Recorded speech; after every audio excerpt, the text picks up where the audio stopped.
Hello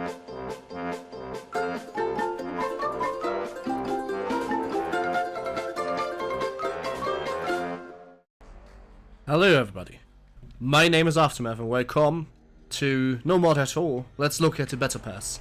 Now the Battle Pass, as you might have realized, right in the middle, has released for the winter season, which is the Shanghai Major. Now what is the Battle Pass? Many of you maybe don't want to get one or are not sure what it is, so let's look at it. But before we do that, go to our armory and, you know, open the treasure that we got with it, just as a little bit of a teaser. Alright, when we open the treasure we can get stuff.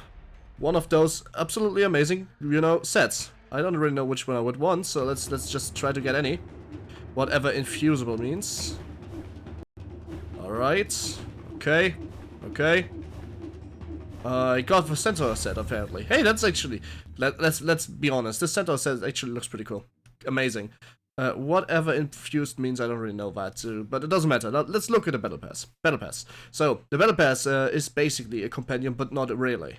So, how does this compendium work? The compendium has rewards. The rewards will unlock after a certain amount of things. Those things, well, those things unlock if you have hit a certain level. You can go all the way to level 60, which would get you the Axolotl upgrade pack. A few emoticons are here and there, a winter blessing, a higher level treasure, things like that. Basically, you really want to upgrade your level. Now, how do you do that? Now, you can upgrade the level by winning points. You can win points to multiple ways. One of the most favorite points are back, it's the tokens. So, how do you get tokens? You can bet tokens. You can bet tokens by playing games and using the 1000 tokens to predict whether or not the game is actually going to be good. If you win the game, you get your tokens. If you lose the game, you don't get any. Tokens reset, so you can have basically an infinite amount of tokens for the remainder of this match, this duel. It will help you. Every time you get tokens, you can get basically get battle points. Achieve victory, double your wager amount as battle points. The balance of the enemy team wagers will also be split evenly amongst the victory as battle points. So basically, if you bet 1000, then you get 2000 battle points. And you keep your 1000, if that is like the way I understand it. I didn't try it yet, I just bought it just a few seconds ago. But the most important part to that are also the achievements. Complete a final quest of every path of power. Win a wager. Tip a player at the end of the game. Complete 5 weekly challenges. Open treasures on treasures. Complete daily hero challenges, and so on and so on. You have the rewards here, which basically just show you what you can get. Those are the treasure rewards, which you already have. Obviously, we have this one already because I just got it. Here's in detail explained what you get. You get your battle level, you get a realized wheel of blessing that can get you hero sets, couriers, treasures, and everything else too. Then you have trophies, like if you have a higher level battle pass, you get a trophy. If you have questlands completed, if you have battle points, and of course if you get achievements. That is basically how you earn treasures. And then of course you have the Compendium itself, which is the recap of all the groups. Then you can also get the casters. Like for example, who is casting the game? 2GD, James Harding, Blitz, Capitalist, Driscoll are the English casters, and a lot more as well, as you can see. You can, like, if you're the Russian Suka Bliat, you can see who is casting it. It's Lost, Maelstrom, NS, PGG, Smile, Vilat, Virusta, and a lot of other people I don't know. And of course there's Chinese casters too, because hey, you know, oh my goodness gracious, you have some old gods, like some extra players casting, you have a few Chinese stars casting the game for the Chinese people. We don't have any other languages, so there's no Spanish or German or any caster. Well, maybe because of a lack of caster, maybe because of a lack of interest, who really knows that. Later you can get predictions and teams. Those tabs have not been unlocked yet, because they are probably for the main event, which is not yet starting, if you recall correctly. Now, let's go to the most important part. What is going to be the most important part, and what is the part I teased a long time? The quest system. There's 3 paths you can take, depending on if you are playing mid lane, which is a solo, or if you play a support or a carry, you can get one of those 3 pathways. Let's say, look at the Path of the Patreon, and you say if you complete the Path of the Patreon, you get a very nice and amazing looking Lich set at the end of it. It looks pretty amazing. And the way you do this is by, first of all, go in a level. And if you like go in a game, and then you select your pathway depending on what role you play, and then you have a few objectives you have to take. For example, the first is Blue Streak. Within a single victory, purchase Aching Boost before the game timer reaches 10 minutes. The next quest would be Triple Threats. Buy the Flying Courier, and 3 wards before the game timer reaches 10 minutes. Staymaker. Disable enemy seconds for within a single enemy victory. Disable enemy heroes for 100 seconds. Now that's going to be a little harder. And it's going to be progressively harder till you're at the very end, which would be the Cold One Watches. In a single victory, cast a Chain Frost that bounces on enemy heroes at least 6 times. Now that's going to be interesting. And you cannot, under any circumstance, do most of those things alone, because you need to be a good support player for it. However, if you suck at support, let's look at the Path of Wanderer. The Path of Wanderer is for solo players. Deal 800 damage to heroes in less than 1 second, like Lina ulti. Here we go, easy. You have to win the game. Within a single victory, deny 10 creeps in mid lane before the game timer reaches 10 minutes. Get first or assist in first blood. Perform a double kill. But just blink timer before the enemy timer reaches 15 minutes. And you have to play a very certain hero which is not yet known. You only know which hero you have to play the moment you unlock the quest. Kill 5 enemy carriers across a lot of victories, for example. Give 6 battle charges to friendly heroes. Battle charges must be given outside of base, of course. And at the end of the day, you can unlock this pretty nice looking Lina set. The last quest would be, within a single victory, stun 30 enemy heroes using Light Strike Array as Lina. That is interesting, but not completely impossible comparably with the Lich Bot. Oh, it's within 1 game. Alright, never mind. This is pretty hard. Now, of course, you have also the carry route, which is the Path of the Executioner, which is pushing / carrying. So you can unlock a pretty amazing looking Dragon Knight set for that.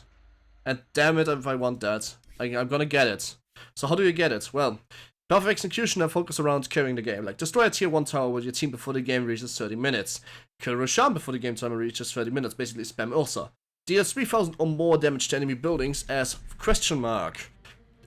Claim the Aegis on your heroes 3 times across multiple victories. Within a single victory, you earn 125 or more last hits. Deal 15,000 or more physical damage to enemy heroes.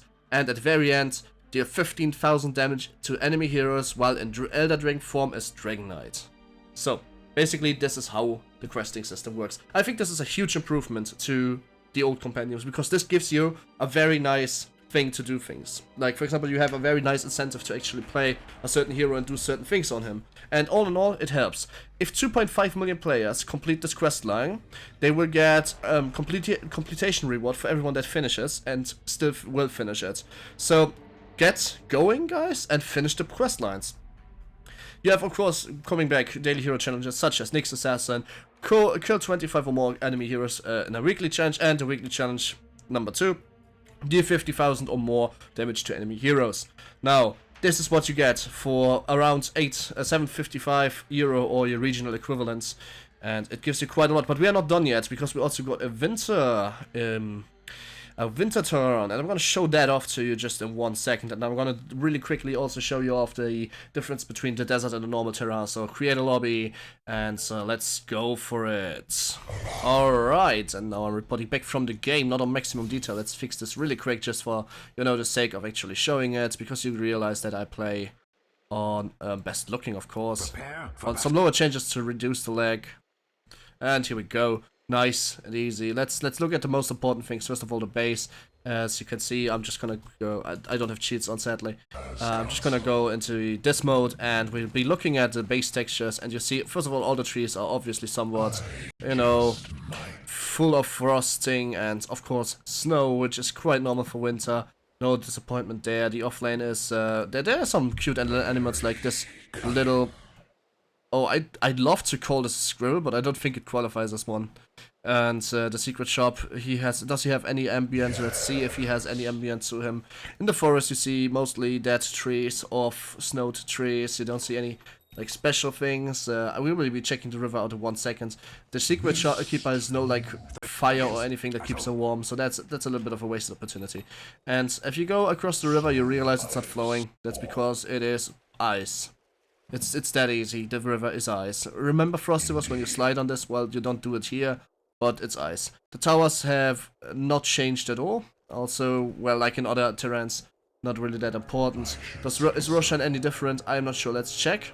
The Russian pit, of course, is still having flowing magma somewhere. Oh, nice. The runes that usually show wards are apparently covered up by snow sometimes, depending on the position. Let's see if there's any difference for, like, this high ground. Yes, snow does cover up the ward runes to enable some harder warding, I guess. Roshan looks a little frosted. He looks definitely freezing, and he has a spear out of his back. I don't really know if he has that in any. Let's pull him and look at his back. Hello, Roshan. Come to me. And yeah, he is definitely freezing, that poor Roshan. That's probably why he's, like, staying so close to this lava pit. And of course there are some animals in his pit too. The second secret keeper, the dire secret keeper, doesn't apparently also not have any, like, fire or coat to keep him warm, so that's also wasted. Creeps seem to have changed.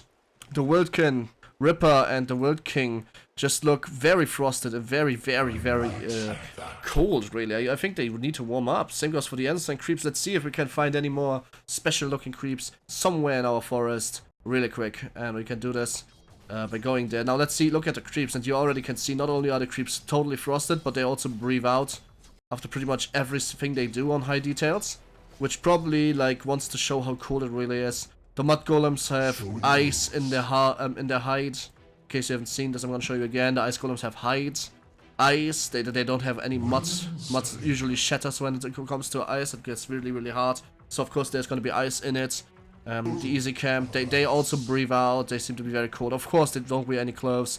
The Dark Throat Summoner has this layer too, and looks a little bit wishy-washy, you could say, on his animation. Look at the profile picture, you see. Yeah, I think that this smears the animation more than it really does for its short and close. Tranquil, yes. This Terran is pretty tranquil, but not with a sandstorm. Oh, actually, yes. I have a sense the weather effect. I just realized it's not actual sand right now. It is actually snow. You can see that if you really pay attention, because the flocks are white instead of yellow, which is really interesting. Now, in case you say I have shit taste because I have this Sarkachi or whatever on, it's because I use Flux on my computer, which is nothing I'm recording, by the way, but Flux basically makes for the fact that your computer gets a bit yellowish, so it doesn't strain your eyes as much during the night, and it just works great in conjunction. This is why I'm actually can see right now that it is white instead of yellow, because it is such a contrast to what it usually is, and that is cool, I guess. So yes, all in all, Winter Terra, I like it, but at the end of the video you can see some more shots from the Desert Terra, just so you see a little bit of a difference, and the basic Terra everybody should know very well. But I'm gonna hot link it, but I'm not gonna, like, in description it's basically hot link, but I'm not gonna do it right now. Let's go to the next point, because this patch is not over yet. Alright, and back I'm almost for the last time now. Let's look what is the conduct summary. The best way to shoot it is, of course, by pointing out how it works in the FHQ section on dota2.com/conduct summary FHQ. I put a link in the description if you want to read it out for yourself. Basically, the conduct summary shows in the last 25 games how did you behave, how much comments did you give, how much reports did you receive, and how many games did you abandon. Now for me, that would be around a lot of support, not a lot of reports because I played mostly with friends, no comments whatsoever, and I one abandon because I disconnect, I couldn't reconnect. Now, why did you add them? Basically, the way Valve explains this section is that they give more player feedback to how well they behave. I know quite a lot of players who aren't really sure about that and keep getting low priority, and they wonder how much do you get reported anyway. And I know a lot of people who basically just get commended a lot, and they want to see how much can I get commended. And they make a really score attack out of their comments, and they are really proud on their commendations. Now, every 10 games, so immediately if you receive a low priority penalty, the conduct summary is basically changed. So after every 10 games you see, oh yeah, that's my conduct summary. So basically, after you have 25 games, the 30-50, the 45, the 50-50, 60-50, etc. pp is an updated one based on your last 25 games. If you receive a low priority penalty, will the conduct summary will only show you the games that contributed to that penalty? No, the conduct summary will always show the last 25 games. It will just completely refresh. My report count shows as hard. What does it mean? You received 0, 1, or 2 reports, and you're doing great. Keep it up. I had a bad game, and a party of 4 reported me just to be mean. Now I'm low in priority. How's this fair? Well, it isn't, and they acknowledge that it isn't. Sometimes it happens, but basically, they try to avoid that by making party reports not as efficient. So if you get reported 10 times in a row by a 4-man party, then you in reality only receive 10 reports instead of 40. Still, after 10 games of being reported by your full team, you should be in low priority, but that's basically how it clears up. Then it just becomes a number and not an actual score. Of course, also the same goes for like disconnecting and not being able to reconnect. I had that too. Some people go to low priority. Again, one abandon a month or every 3 months should not get you there. So if you went into low priority because of abandons, you should know that it's not because of one, it's because of a few more, and this should basically help you finding this out.